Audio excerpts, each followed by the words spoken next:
Hi Pisces, this is Pisces Hub. Welcome to my channel. So for today's video, gagawa tayo ng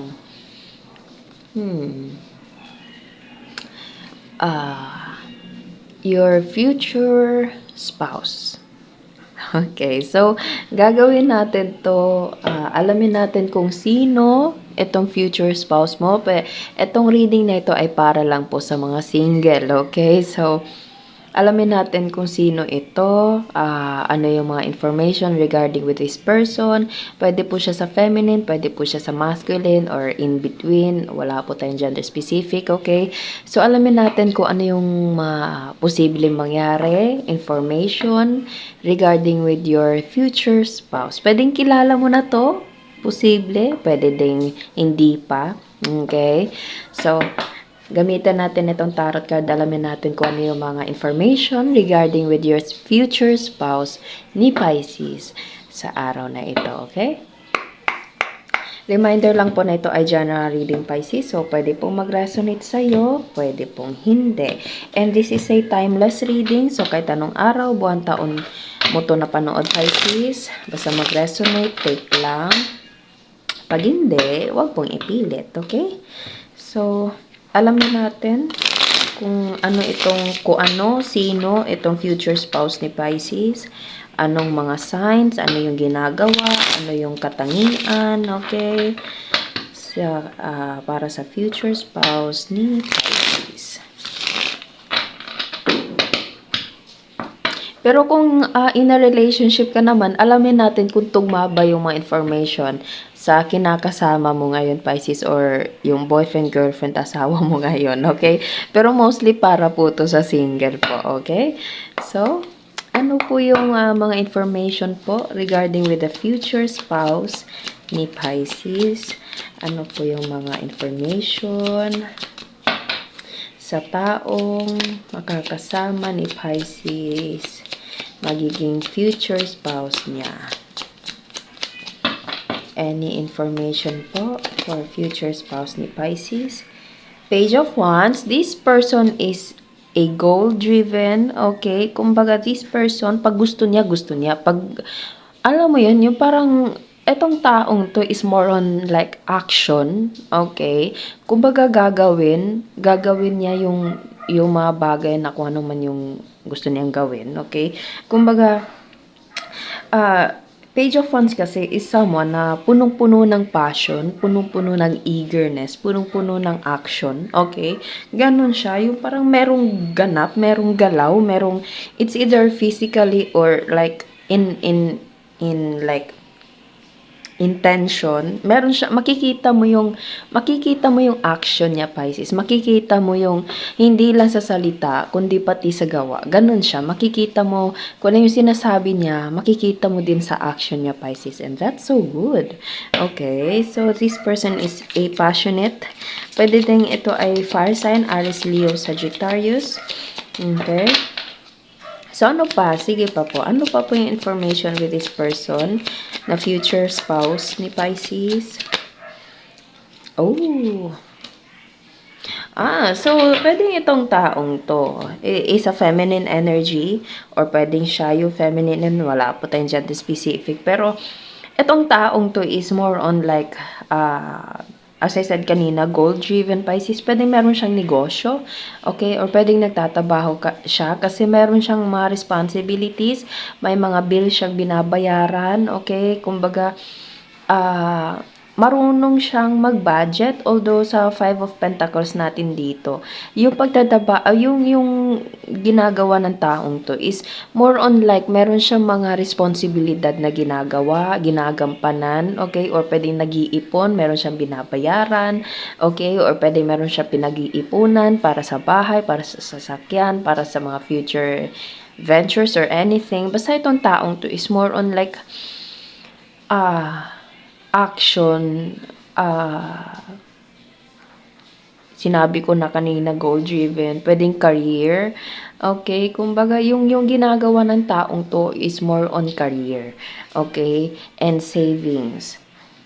Kasi marami siyang, it's either itong taong to is a breadwinner, okay, or pwede marami siyang kailangang pagastusan with this Five of Pentacles right here, and it's either she or he, or wala po tayo dyan, the specific is a Queen of Pentacles, Queen of Money. So, itong taong to is more on talaga like responsibilities. Ayaw niya ng makulangan. Kasi, napapansin nyo Pisces, Queen of Pentacles and Five of Pentacles. Ironic silang dalawa. Okay, Queen of Money. You are the Queen of Money, or this person is a Queen of Money. Kumbaga, marunong siyang mag-save ng pera, marunong siya sa mga bagay, marunong siya sa mga lalo na sa trabaho, sa financial, okay? And there is, nasundan siya ng Five of Pentacles, which is something like kakulangan, shortage, okay? So, etong taong to is, kumbaga, nagtatabaho, nagnenegosyo, kumbaga, ginagawa niya yung mga bagay-bagay, yung mga pananarbaho, tama ba yung word ko? Na ayaw niya, or, kumbaga, ginagampanan niya talaga yung mga bagay hanggang sa, hindi, I mean, mali yung pagkahanggang sa. Kumbaga, ayaw niya na makulangan. Kung pwede, marami.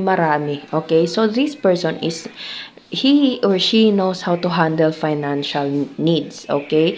Ayaw niya yung may kulang, ayaw niya yung may mga bagay na utang, ayaw niya ng ganun. Kumbaga, trabaho, pera, and kung pwede bayaran agad, ayaw niya ng ganito. Okay? So, this person, you will be dealing with someone na magaling sa pera, okay, nagtatabaho, more on like action, na nakikita ko din to yung taong ito is busy, Pisces. Okay, so ano po ito? Sino pa? Ano po yung mga other information with this person na dinidil ni Pisces? Pwedeng you're dealing also with a, oh, okay. So, there's a Five of Cups.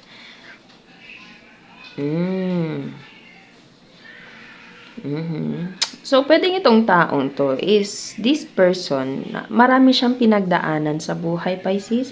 Pwedeng financially or emotionally. Okay, this person is parang kinikip, at kumbaga inaayos niya kung ano man yung mga past mistakes. Okay, may mga bagay sa taong ito, Pisces, na mga pinagdaanan niya, and parang pinagbabayaran niya yon, okay, or parang may mga bagay siyang inaayos. Kumbaga, kung ano man yung mga past mistakes ng taong to, inaayos niya, ginagampanan niya, inaayos niya ng mabuti, nire-repair or binabayaran or something like that. So, this person is trying his or her best para ma-overcome itong Five of Cups na ito and Five of Pentacles. So, medyo merong mga struggles din itong taong pwedeng your future spouse, Pisces. Pero, this is how you, kumbaga, normal lang po sa mga tao na may mga ganitong sitwasyon po sa buhay, ano. So, ang importante is nagsusumikap siya, Pisces. Especially this person have a lot of things na, alam mo yon, na makakatulong sa kanya, and tinatry na talaga na i-overcome itong Five of Cups and Five of Pentacles na nandito. Inaayos niya as long as she or he can, okay? And ang ganda nun, okay? So, you will be dealing a person na it's either, marami man siyang mga pinagdaanan sa buhay, may mga bagay man siyang dinidil, okay? Pero makikita mo itong taong to is punong-puno ng passion, okay? Punong-puno ng action, and makikita mo sa kanya na medyo busy siya, Pisces, pero mararamdaman mo yung pagmamahal niya sa'yo. Okay? So, or pwedeng magiging ganito kayo, Pisces, and kung ano man yung mga bagay, this person also knows, ayaw niya nang may utang, okay? And, this person, kung meron man kayong mga problema, may mga past mistakes naman siguro kayo, or you're dealing with this person already, or hindi pa, may mga bagay na medyo mabasag, may mga masira, okay? Pero this person will try to kumbaga, to repair. Tama ba yung word? May gusto kong sabihin na word, Pisces, pero hindi ko siya, nasa tip of my tongue na. Pero, this person will try to fix everything. Okay? Kung sa inyo man tong dalawa, may mga basag pa, mga ganito, ganyan, aayusin ng taong to. Okay? And kung may mga responsibilidad man sa inyo, kumbaga kung mapapangasawa mo man to or makakarelasyon, this person knows how to handle the responsibilities. Kumbaga, he will take an accountability. Okay? Makikita mo itong taong to. This is a man of action. Okay? So, ang ganda, maayos itong taong to. Hindi siya yung ibang tao na kumbaga walang pakialam, walang ganito, walang ganyan, hindi mo makikitaan ang parang action na gusto ba o hindi, okay? Pero itong taong to, kung meron mang problema, aayusin niya. At nakikita niyo yan, no? Itatry niyang i-fix ito. And may mga bills man nandito, ay itatry niyang, kumbaga, bayaran agad-agad. Ay nagtatabaho siya ng maayos. May mga action siyang ganito, ganyan, okay? And ang ganda nun, Pisces. Kumbaga, this person, hindi siya magiging pabigat sa'yo, Pisces, or siya yung magiging breadwinner, or siya talaga, I find this person as a provider, okay? I find this person as protective, I find this person as stable, okay? May mga like ups and downs, okay? Pero this person will try to fix everything, okay? So, kung makakasama or nakilala or makikilala mo itong taong to, Pisces, make sure na iparamdam mo sa kanya na andyan ka, na gabayan at tumulong sa kanya, okay? Kumbaga, katuwang mo siya or katuwang kanya. Okay, kasi itong taong to talaga is alam mo yun, ang daming ganap, ang daming ganito, ganyan, and makikita mo talaga yung, naririnig ko yung word na sinseridad ng taong to, Pisces, okay? So, iparamdam mo lang sa taong to na andyan ka, katuwang niya, okay? Kasi maayos itong taong to, responsable kumbaga, okay? Bottom of the deck, yes, 3 of Pentacles, ito, kitang-kita niyo yan, Pisces, makikilala mo itong taong to is napaka-hardworking, okay?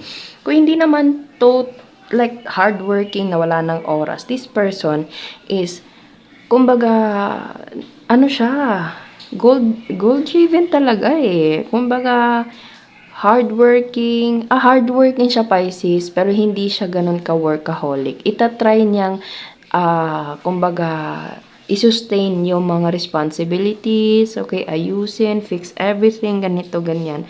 This person, you will be meeting your future spouse na maayos sa pera, maayos sa pinansyal, maayos sa trabaho, magaling, okay? And may mga bagay siya na he will try to fix, okay? And ayusin, isettle down itong mga pangangailangan.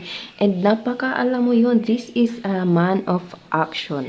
Okay? Makikita mo talaga yung galaw ng taong to. Makikita mo na ang dami niyang ganap, ang dami niya, kumbaga mararamdaman mo na this person is a provider. This person will sustain everything. Okay? Will give you everything. Kasi, ayan no, 3 of Pentacles, nagtatabaho siya, may mga kasamahan siya dito, okay? And nakikita nyo, inaayos niya, nagsisettle siya sa mga bagay na mga pangangailangan, nagtatabaho siya ng maayos, may malaking pera dito, and marami siyang ganap, Pisces, okay? So, ang ganda, ang galing, ang specific ng reading natin ngayon, Pisces, for your future spouse. Okay? So, kuha siguro tayo ng mga initials, random words, kung sino or ano yung mga konektado for Pisces sa future spouse niya. Wait lang.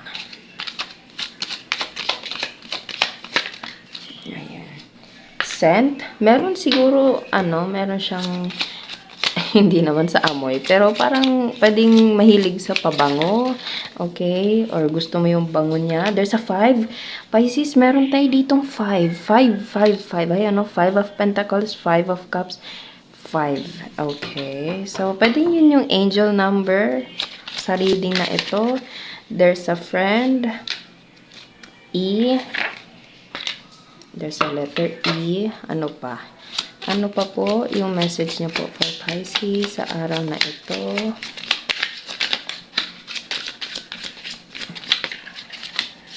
O, Z.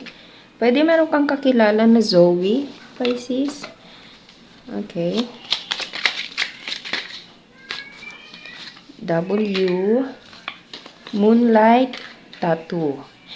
So, yun lang po ang ating reading for Pisces para sa araw na ito. Naway nag-resonate po and naway nagustuhan nyo po. Huwag nyo po sanang kalimutan na mag-like at mag-subscribe po sa ating channel.